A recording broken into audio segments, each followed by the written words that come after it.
Multipurpose ಕಹಿಬೇವಿನ ಎಣ್ಣೆ ನಮ್ಮನ್ನು ಹೀಗೆ ಸಪೋರ್ಟ್ ಮಾಡ್ತಾ ಇರಿ. ಕೈ ನೋವು ಆಗ್ಬೋದು, ಈ ಸಂಧಿಗಳಲ್ಲಿ ಹೆಚ್ಚಿನ ಸಂಧಿಗಳ ನೋವು ಇರ್ತದಲ್ಲ, ಅದಕ್ಕೆ ಒಳ್ಳೆಯ ಪರಿಣಾಮಕಾರಿ ಎಣ್ಣೆ ಅಂದರೆ ಕಹಿಬೇವಿನ ಎಣ್ಣೆ. ಕೆಳಗೆ ಮರ ಇದೆ, ಒಂದು ಹಚ್ಚಿ ಮುಖ ತೆಡೋದ್ರಿಂದ ನಿಮ್ಮ ಕಲೆಗಳು ತುಂಬ ಕಡಿಮೆ ಆಗ್ತದೆ. ಈ ಎಲೆ ಹುಡಿರ್ತದಲ್ಲ, ಅದು ನೋಡಿ ಕರು ಕುರು ಸೌಂಡ್ ಆಗ್ತದೆ. ಇದು ನಮ್ಮ ಮನೆ ಟ್ಯಾರಿಸ್ ಮೇಲೆ ನಮಗೆ ಕಹಿಬೇವಿನ ಗಿಡ ಸಿಗ್ತದೆ. ಕೆಳಗೆ ಮರ ಇದೆ, ಸೊ ಬೇಕಷ್ಟು ಇಲ್ಲಿಂದಲೇ ಕೊಯ್ಕೊಳ್ಬೋದು.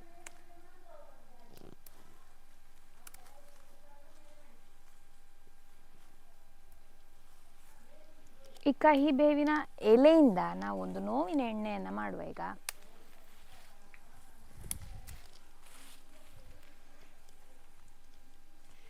ಈಗ ನೋವುಗಳು ಕಾಮನ್ ಆಗಿಬಿಟ್ಟಿದೆ.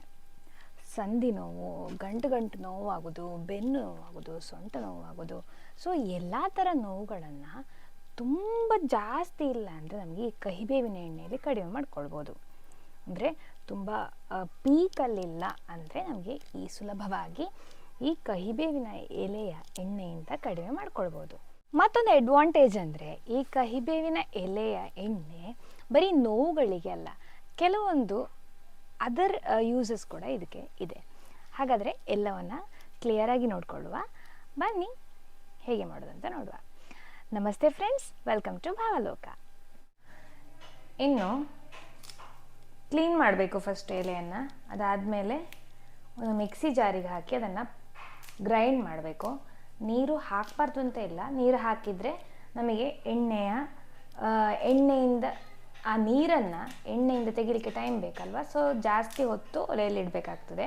ಅದನ್ನು ಅವಾಯ್ಡ್ ಮಾಡಲಿಕ್ಕೆ ಒಂದು ಸತಿ ಅದನ್ನು ಕ್ಲೀನ್ ಮಾಡಿ ತೊಳೆದು ಅದು ಡ್ರೈ ಆಗೋ ತನಕ ಕಾದು ಮತ್ತು ಅದನ್ನು ಈ ಥರ ಡ್ರೈ ಆಗಿ ಗ್ರೈಂಡ್ ಮಾಡಿಕೊಳ್ಬೇಕು.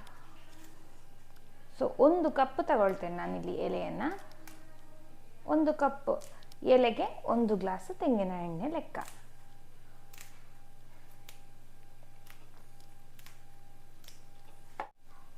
ಇದನ್ನು ಪೌಡ್ರ್ ಮಾಡುವ. 1 ಗ್ಲಾಸ್ ಶುದ್ಧವಾದ ತೆಂಗಿನ ಎಣ್ಣೆ ತಗೊಳ್ಳಿ.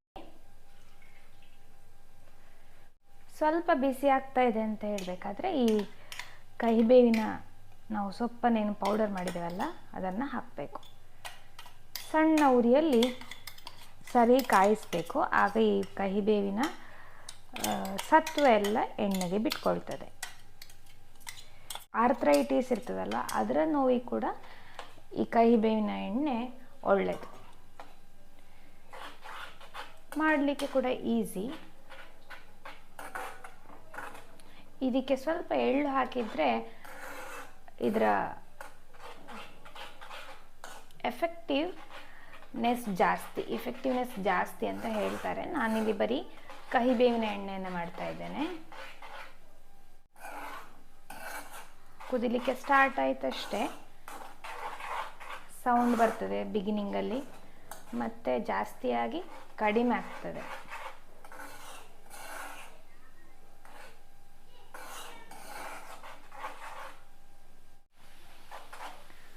ಬಾಯ್ಲ್ ಆಗ್ತಾ ಇರಬೇಕಾದ್ರೆ ಒಳ್ಳೆ ಪರಿಮಳ ಬಿಡ್ತದೆ ಇದು. ನಾವು ಯುಗಾದಿಗೆಲ್ಲ ಕಹಿಬೇವು ತರ್ತೇವಲ್ವ, ಅದು ಉಳಿದಿರ್ತದೆ. ಆಗ ಕಹಿಬೇವಿನ ಈ ಎಣ್ಣೆಯನ್ನು ಮಾಡಿಟ್ಕೊಂಡು ಯೂಸ್ ಮಾಡ್ಬೋದು. ಅದು ಬಾಡಿದ್ರೂ ಕೂಡ ಎಂತ ಆಗೋದಿಲ್ಲ.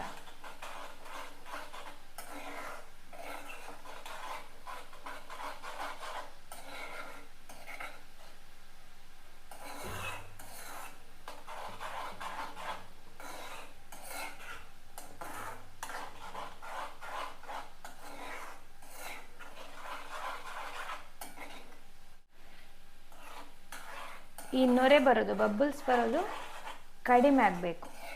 ಫುಲ್ಲು ನಿಂತು ಅದು ಹೊತ್ತಿ ಹೋಗುವಷ್ಟು ಅಥವಾ ಕರಚಿ ಹೋಗುವಷ್ಟು ಕಾಯಬಾರ್ದು, ಅದಕ್ಕಿಂತ ಮೊದಲೇ ಇಳಿಸಬೇಕು.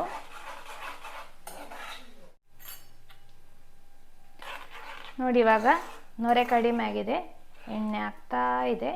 ಇನ್ನೊಂದು 1 ನಿಮಿಷದಲ್ಲಿ ಎಣ್ಣೆಯನ್ನು ಇಳಿಸ್ಬೋದು.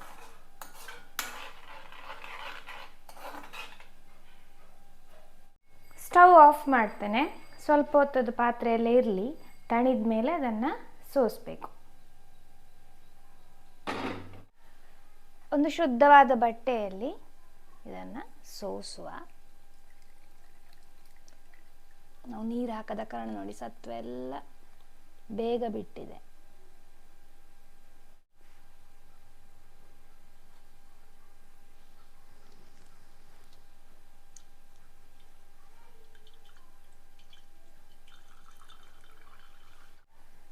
ಈ ಎಲೆ ಹುಡಿ ಇರ್ತದಲ್ಲ ಅದು ನೋಡಿ ಕರು ಕುರು ಸೌಂಡ್ ಆಗ್ತದೆ, ಹಾಗಾದರೆ ಕರೆಕ್ಟ್ ಆಗಿದೆ ಅಂತ ಅರ್ಥ. ಎಣ್ಣೆ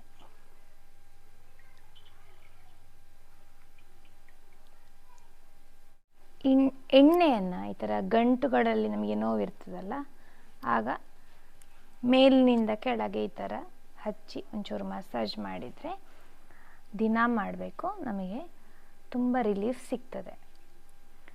ಬೆನ್ನು ನೋವಿಗಾಗ್ಬೋದು, ಕೈ ನೋವು ಆಗ್ಬೋದು, ಈ ಸಂಧಿಗಳಲ್ಲಿ ಹೆಚ್ಚಿನ ಸಂಧಿಗಳ ನೋವಿರ್ತದಲ್ಲ ಅದಕ್ಕೆ ಒಳ್ಳೆಯ ಪರಿಣಾಮಕಾರಿ ಎಣ್ಣೆ ಅಂದರೆ ಕಹಿಬೇವಿನ ಎಣ್ಣೆ. ನಮ್ಮ ದೇಹ ಭಾಗದಲ್ಲಿ ಕೆಲವೊಂದು ಕಲೆಗಳು ಉಳಿತದಲ್ಲ, ಈಗ ಫಾರ್ ಎಕ್ಸಾಂಪಲ್ ನಂಗೆ ಇಲ್ಲೊಂದು ಕಲೆ ಇದೆ ನೋಡಿ, ಇದಕ್ಕೆ ಪ್ರತಿದಿನ ಈ ಥರ ಕಲೆಗಳಿಗೆ ನಾವು ಹಚ್ಚಿಕೊಂಡು ಬಂದರೆ ಈ ಸಣ್ಣ ಸಣ್ಣ ಕಲೆಗಳಿರ್ತದಲ್ಲ ಅದು ಕ್ರಮೇಣ ಮಾಯವಾಗಿ ಹೋಗ್ತದೆ. ಈ ಕೋಟ್ಲೆ ಅಥವಾ ಚಿಕನ್ ಪಾಕ್ಸ್ ಆಗ್ತದಲ್ಲ ಆವಾಗ ನಮ್ಮ ಹಳ್ಳಿಯಲ್ಲಿ ಮಾಡುವ ಮದ್ದು ಅಂದರೆ ಬೆಸ್ಟ್ ಮದ್ದು ಅಂದರೆ ಕಹಿಬೇವಿನ ಸೊಪ್ಪೆ.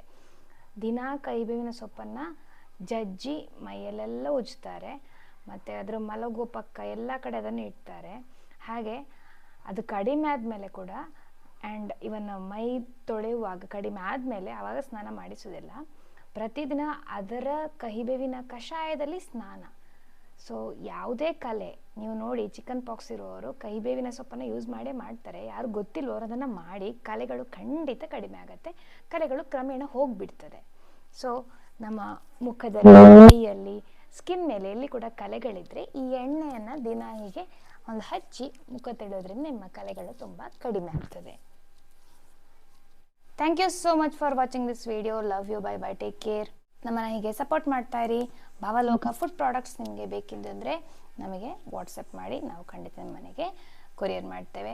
ನಂಬರನ್ನು ಸ್ಕ್ರೀನಲ್ಲಿ ಹಾಕಿರ್ತೀವಿ. Thank you.